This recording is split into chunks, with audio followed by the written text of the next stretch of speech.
विरोधी विरोधी कथा कहब सरकारी सरकारी कथा कहब निश्चित भाव में माँ मान जुगान्तकारी पदक्षेप या द्वारा माँ मैंने स्वावलम्बी हो पारे से निजे निजे छोट छोट व्यवसाय कर परिवार को प्रतिपोषण करें। विरोधी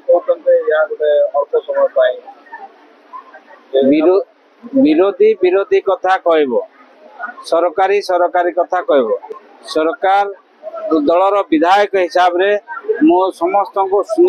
वार्ता दौची बा सुनिश्चित करुची जे या होची संपूर्ण भाव में मुक्त एवं प्रत्येक माँ आवेदनकारी जो मैंने सबुज योजना सामिल होती से माने थर को 5,000 वर्ष को 10,000 एवं 5 वर्ष 50,000 निश्चित भाव में पाइबे आउ ये संपूर्ण भाव में फ्री। द्वंद्व रही अधिकांश मोबाइल अधिकांश मोबाइल से महिला मान बर्तमान द्वंद्व जो मैंने आवेदन कर पोर्टाल रे से मानकर ना जाइछि एवं जो जो आमर जो राज्य सरकार जो प्रोसेस अच्छी से प्रोसेस रे जो माने सामिल होती निश्चित भाव में से माने को सुभद्रा योजना सामिल करा ब्लॉक स्तर कार्यक्रम बहुत बढ़िया माँ मैंने बहुत खुशी वर्षा वर्षा को से खातिर करना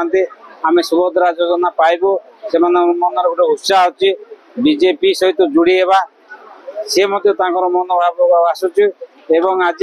निश्चित भाव में मुझे रखा चाहे जे कोरापुट रे 5 लाख महिला को देवाई आम निष्पत्ति करूँ जदि आज वो तो 5 लाख टार्गेट हो न पारे किंतु आगामी दिन में आम समस्त माँ मान को सुभद्रा योजना अंतर्भुक्त करने आम संपूर्ण भाव चेष्टा।